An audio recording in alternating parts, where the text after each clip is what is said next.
الرحمن علم القرآن خلق الإنسان علمه البيان الشمس والقمر بحسبان والنجم والشجر يسجدان والسماء رفعها ووضع الميزان ألا تطغوا في الميزان وأقيموا الوزن بالقسط ولا تخسروا الميزان والأرض وضعها للأنام فيها فاكهة والنخل ذات الأكمام والحب ذو العصف والريحان فبأي آلاء ربكما تكذبان خلق الإنسان من صلصال كالفخار وخلق الجان من مارج من نار فبأي آلاء ربكما تكذبان رب المشرقين ورب المغربين فبأي آلاء ربكما تكذبان مرج البحرين يلتقيان بينهما برزخ لا يبغيان فبأي آلاء ربكما تكذبان يخرج منهما اللؤلؤ والمرجان فبأي آلاء ربكما تكذبان وله الجوار المنشآت في البحر كالأعلام فبأي آلاء ربكما تكذبان كل من عليها فان ويبقى وجه ربك ذو الجلال والإكرام فبأي آلاء ربكما تكذبان يسأله من في السماوات والأرض كل يوم هو في شأن فبأي آلاء ربكما تكذبان سنفرغ لكم أيها الثقلان فبأي آلاء ربكما تكذبان يا معشر الجن والإنس إن استطعتم أن تنفذوا من أقطار السماوات والأرض فانفذوا لا تنفذون إلا بسلطان فبأي آلاء ربكما تكذبان يرسل عليكما شواظ من نار ونحاس فلا تنتصران فبأي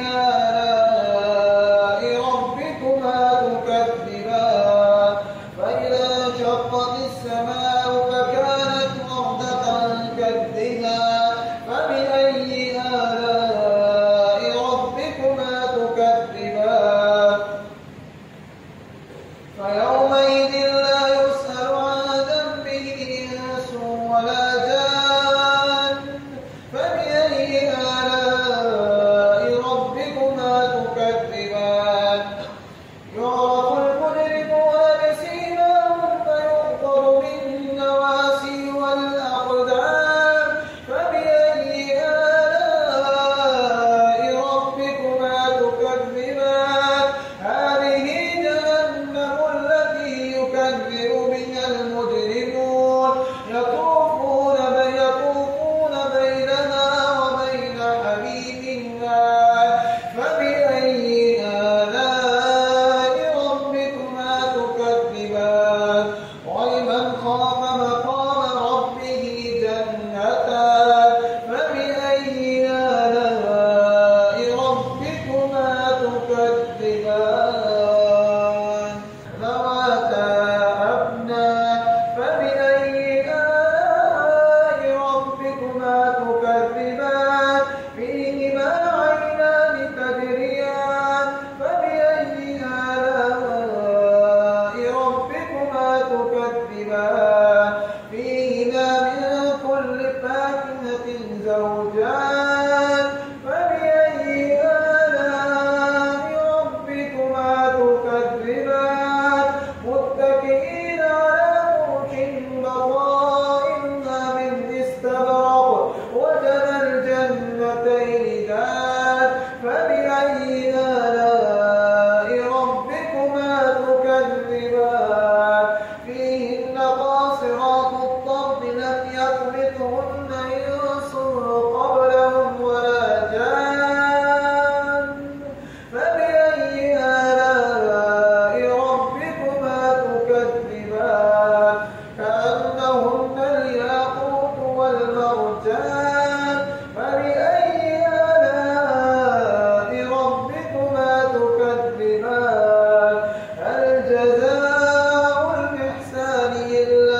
إحسان فبأي آلاء ربكما تكذبان ومن دونهما جنتان فبأي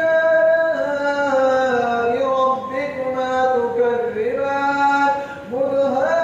مدهامتان فبأي آلاء ربكما تكذبان فيهما عينان نضاختان فبأي آلاء ربكما تكذبان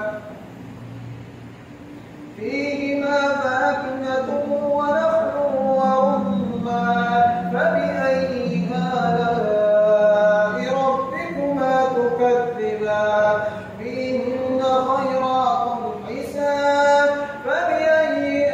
آلاء ربكما تكذبان حور مقصورات في الخيام فبأي آلاء ربكما تكذبان لم يطمثهن إنس قبلهم ولا جان فبأي آلاء ربكما تكذبان